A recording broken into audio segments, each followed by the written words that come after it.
Greetings, ladies and metal gents, and welcome to this narration of the web series The Nature of Predators, taken from r/HFY. If you are new to the series, there is a playlist listed in the description, and as always, I hope that you enjoy. Chapter 31.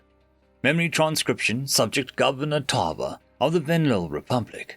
Date, Standardized Human Time, October 3rd, 2136. In half a day, our ship would reach the edge of Republic space, and we'd be able to transmit communications back to our UN contacts. The Terrans had been slated to open an embassy on Vendel Prime a few days after our original departure.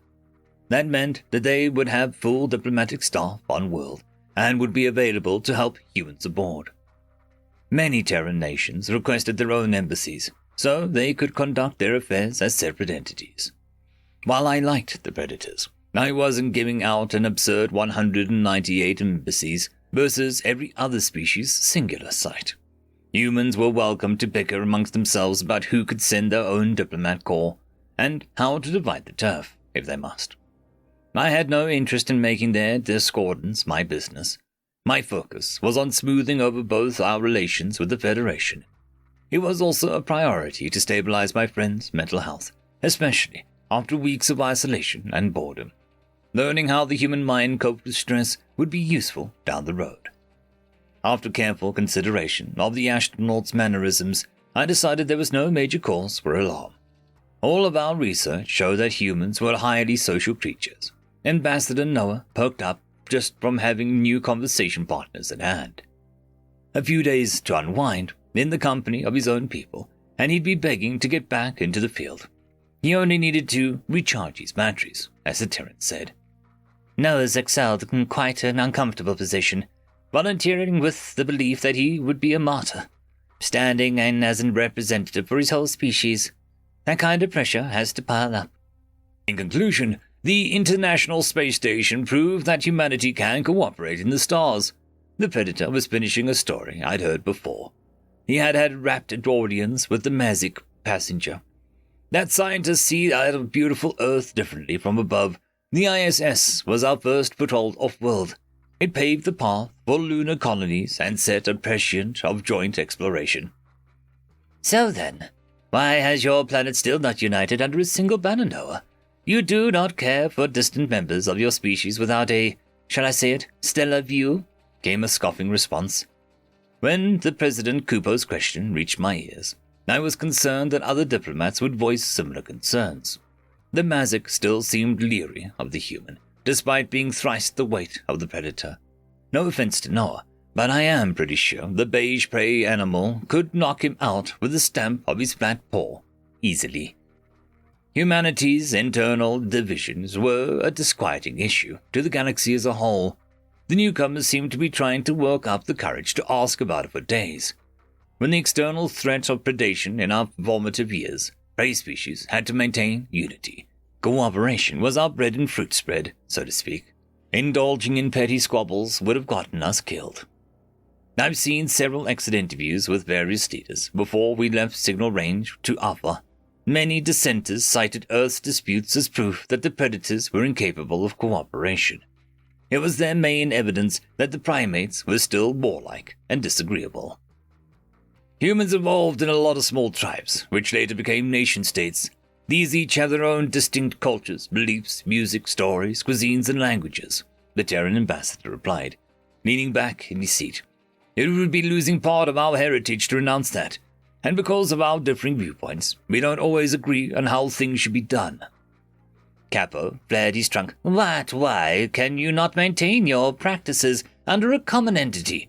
You claim freedom of beliefs are a core value. It would be like you unifying with the Nevox. You may like each other plenty. Perhaps you are even allies, but you would not abide by the same jurisdiction.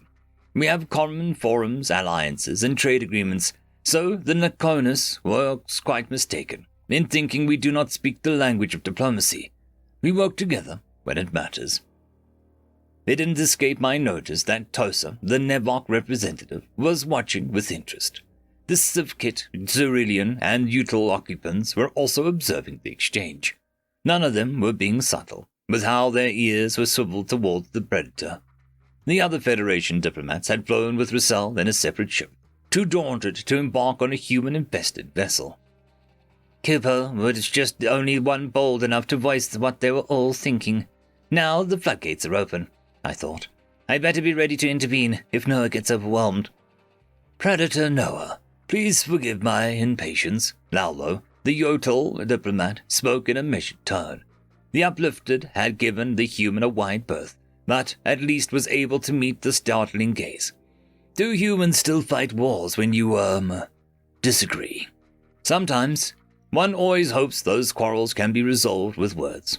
Rest assured, a common threat like the Arcs should place any of our lingering disputes on the back burner. The Federation representatives looked baffled by that answer.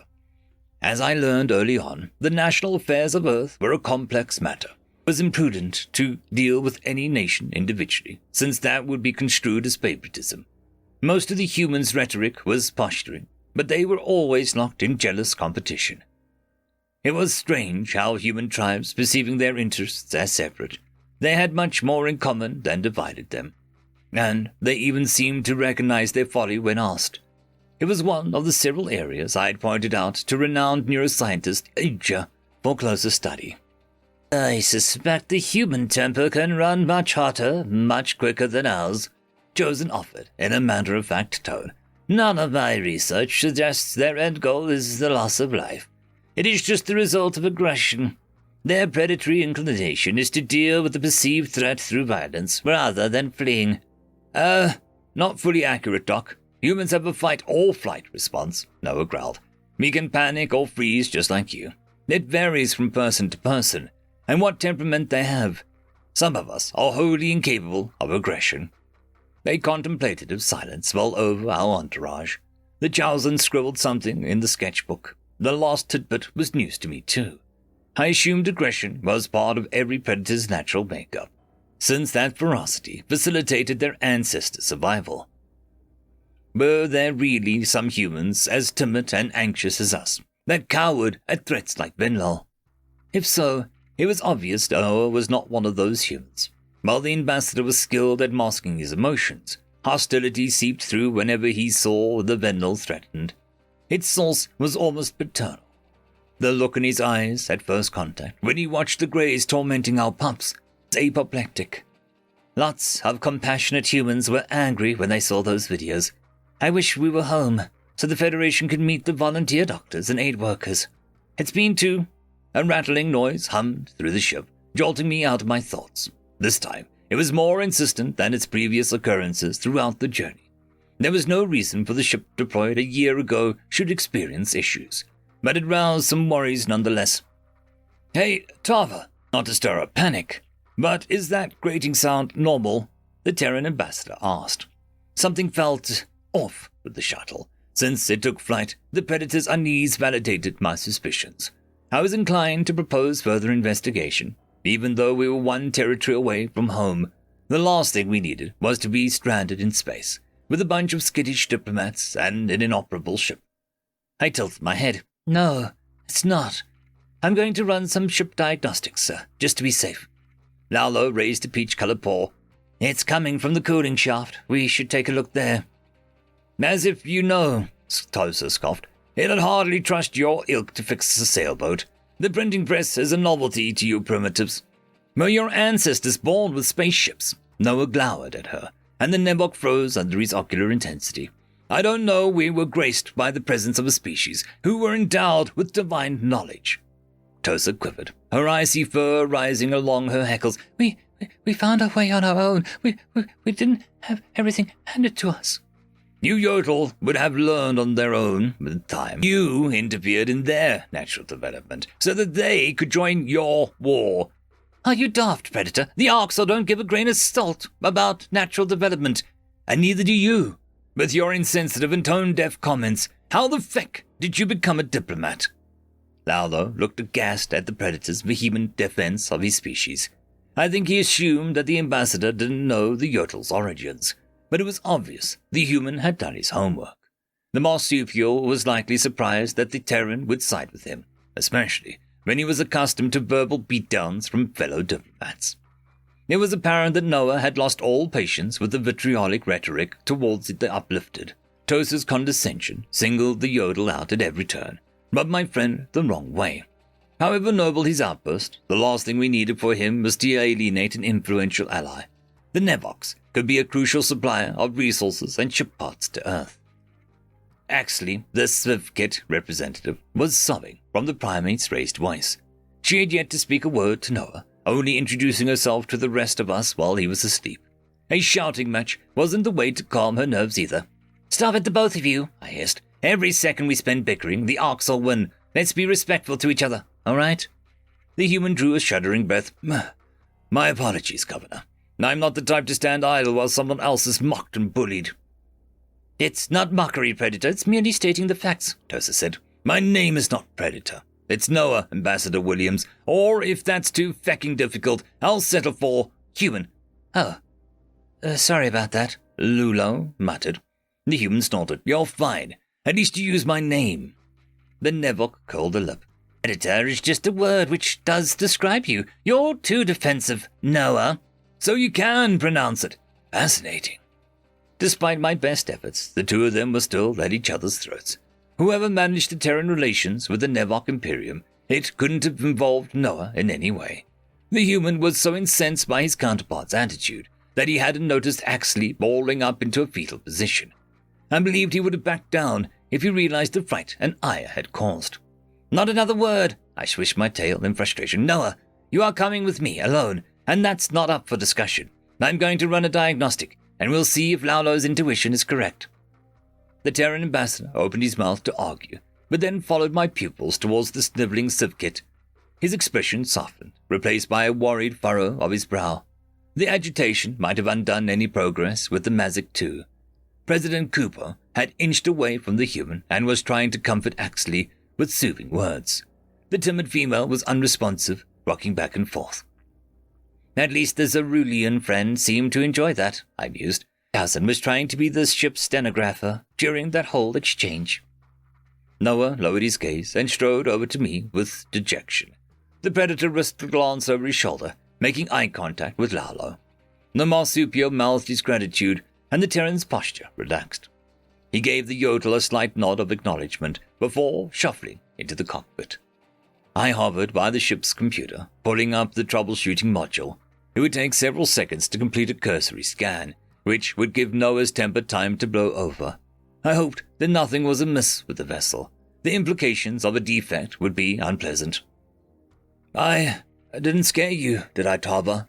Noah murmured. I snorted. "No, I'm just trying to stop Earth's foreign relations from imploding in 1 week. For the sake of argument, let's say if you piss off the Nevox, the Federation will parade them around, using them as proof that you can't be allies with humanity. And then we lose the undecided votes." "Exactly. There is too much at stake for all of us."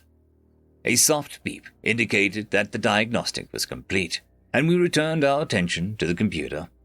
A holographic avatar of the shuttle zoomed into the ship's underbelly. It highlighted a long pipe in blinking red. Its auto-generated note indicated that cooling fluid was leaking. The shaft was nestled right next to the warp drive, so it didn't take an engineer to figure out its purpose. That part of the ship was only accessible from the exterior. Fixing it would require a spacewalk. My immediate suspicion was that someone had tampered with the vessel, mainly because the pipe leaked just enough that it wouldn't cause immediate alarm or break down in range of the Kolshian surveillance team. But who would have sabotaged us? What was their motive? "So it was the cooling system," the human said calmly. "Stop the ship. I'll get a vac suit and try to patch her up."